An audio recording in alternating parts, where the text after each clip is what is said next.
not every firearm is a safe haven. That's the truth we need to face head-on. The past 12 months have ripped the Band-Aid off, showing us just how brutal the used market can be when supply, demand, and hype collide. If you've been walking the aisles of gun shows, scanning the dealer shelves, or lurking on online auction boards the way I have, you already know the pattern. Firearms that were commanding eye-watering premiums not long ago are now being shuffled around for pocket change.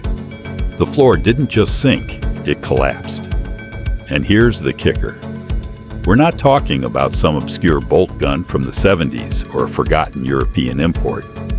We're talking about firearms that were mainstream. Trusted names. Guns that once had reputations strong enough to anchor a brand's identity. Yet between market corrections, legislation scares fizzling out, consumer fatigue, and sheer oversupply, some of these models plummeted in value between August 20 and 24 and today. If you bought one thinking it was a long-term keeper, I know it hurts. But that's why we're here, to lay it all out without the sugarcoating.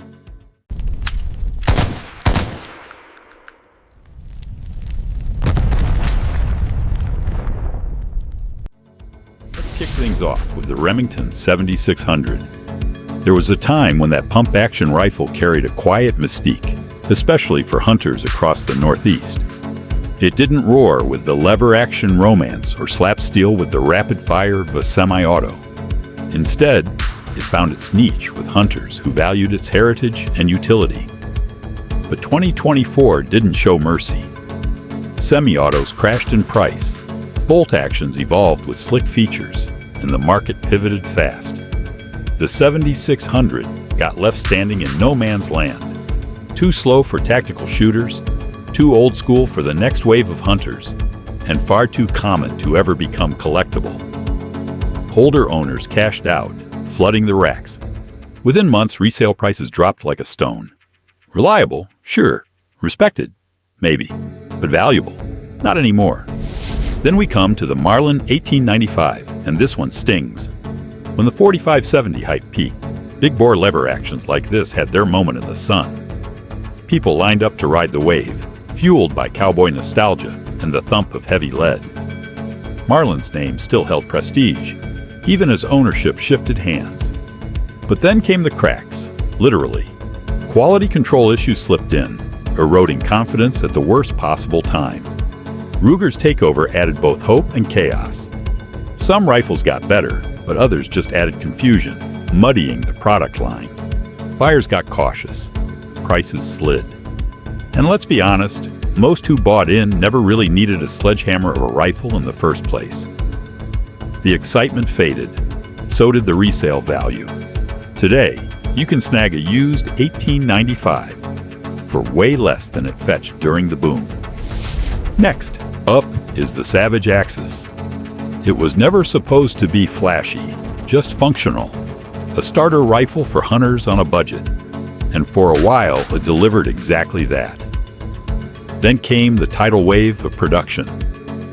Savage cranked out thousands during the pandemic buying spree, and those rifles poured into the market like water.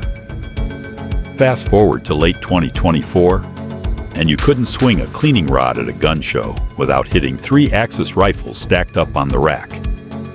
Meanwhile, competitors sharpened their knives. Ruger, Tikka, and Mossberg rolled out budget rifles with real upgrades. Better triggers, smoother actions, nicer furniture.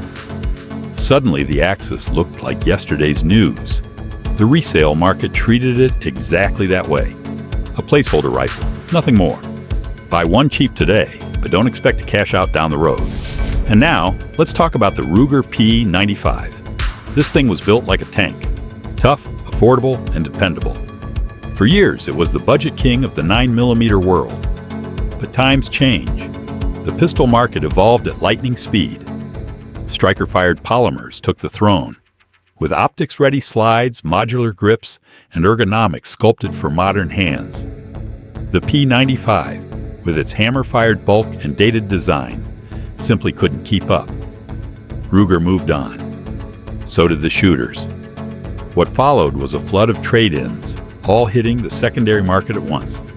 Suddenly, what was once a go-to recommendation became a bargain bin regular. Solid? Yes. Relevant? Not anymore. Nostalgia doesn't pay when new guns with better features are dirt cheap. And that leads us to the Sig P250, a handgun that felt like it was born before its time. The idea was brilliant. A modular pistol with a fire control unit as the serialized heart, grip modules to swap out, and caliber conversions on tap. Revolutionary in theory. But execution? Not so much. The trigger was long and heavy.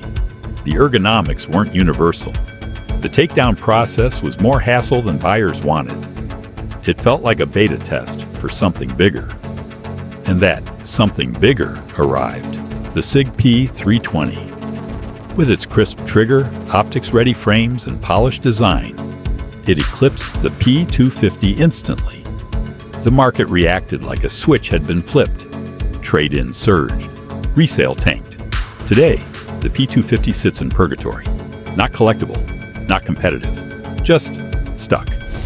But here's where it gets even more brutal. The Heritage Rough Rider, a revolver that was always meant to be fun, never serious, took a nosedive too. During the panic-buying frenzy, Heritage could barely keep up. Everyone wanted one. First gun buyers, cowboy nostalgics, range toy enthusiasts. But like any sugar rush, the crash came hard. Once the novelty wore off, these revolvers hit the used market in waves. They're not heirlooms. They're not performance guns. They're disposable fun, and fun doesn't hold value. Now you'll find Rough Riders going for little more than a few boxes of 22 LR. And that's just the opening volley, because the real heartbreaks are still to come. Guns that once defined entire categories, now reduced to clearance rack fillers. The market's cruelty doesn't care about reputation. It chews up reliable workhorses just as cleanly as fad pieces. Take the Smith & Wesson M and P Shield. Once it rewrote the concealed carry playbook, becoming the default for people who wanted something slim, dependable, and easy to disappear on the hip. That was the Shield's golden age. But the game moved. 2018 and beyond brought micro pistols that packed more rounds, smaller footprints, and optics-ready slides into packages the Shield didn't anticipate. Even after Smith & Wesson tried to fight back with the Shield Plus and optic-ready variants, the original slim model looked like an artifact. Honored, yes, but outpaced. Today, used Shields stack up because owners upgrade. The resale market punishes anything that reads like last generation.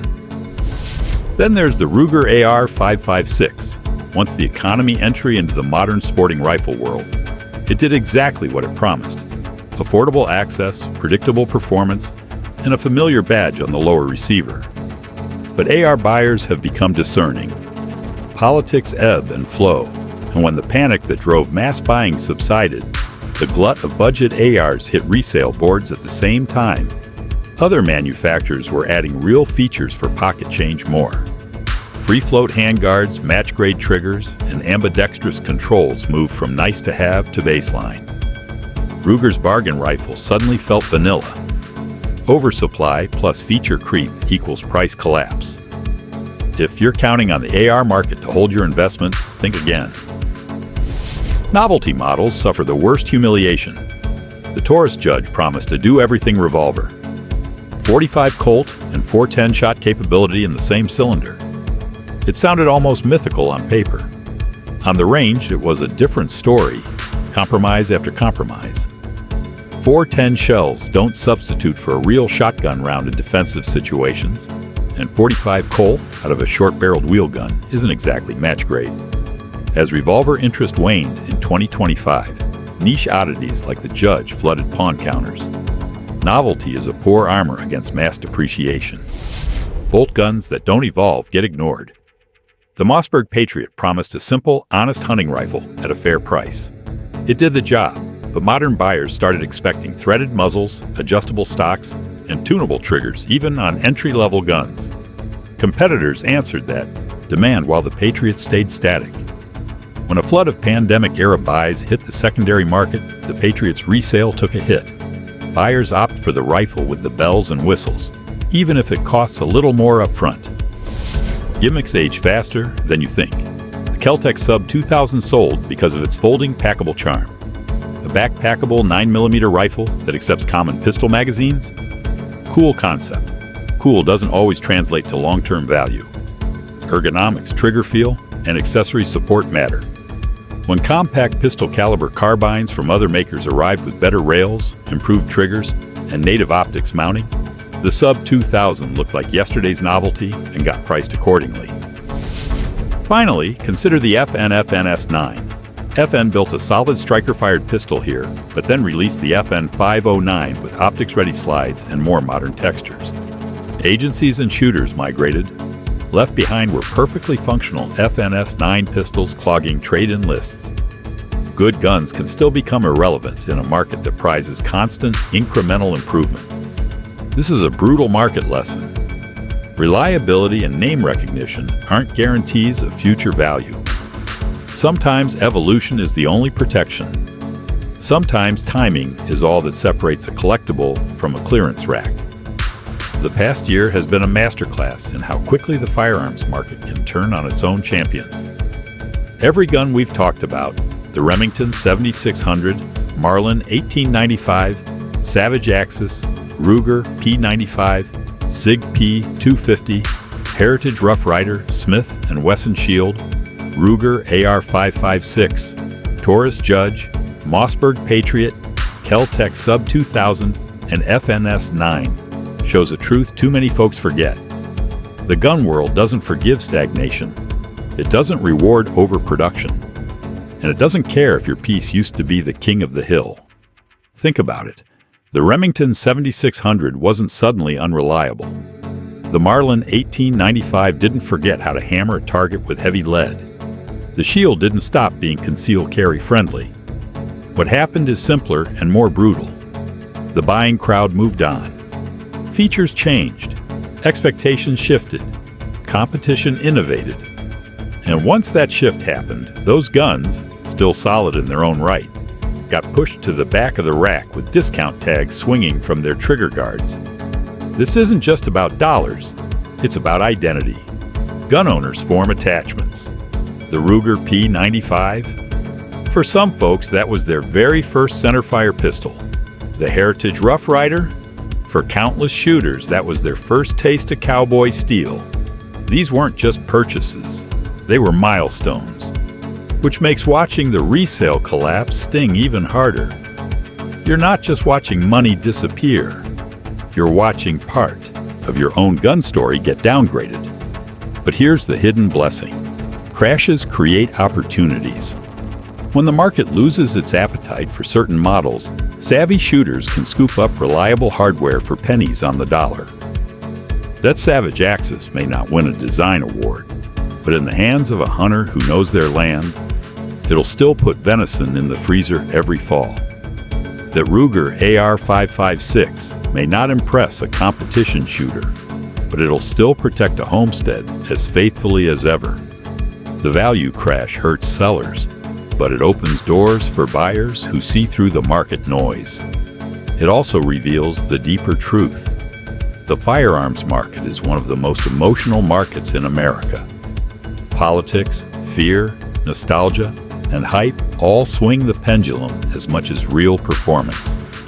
A news cycle can send AR prices through the roof, only for the calm after the storm to crater them. A hit YouTube video can make a forgotten lever action trendy again. A single product recall can tank resale confidence overnight. It's not just about steel and polymer, it's about stories, timing, and perception. So where does that leave us? It leaves us sharper, more aware, more prepared to spot the difference between a true investment piece and a passing trend. It teaches us that sometimes you hold a gun for the long haul, not because of what the market says, but because of what it means to you. And it reminds us that if you're looking to protect your wallet, the same rule that applies to stock trading applies here. Don't chase the hype, buy the fundamentals. Because here's the cliffhanger truth, my friends. What crashed this year is just the beginning. The cycle never stops. Some of today's darlings are already on the chopping block for tomorrow. And if you don't know what to watch for, you could be holding the next market casualty in your safe right now.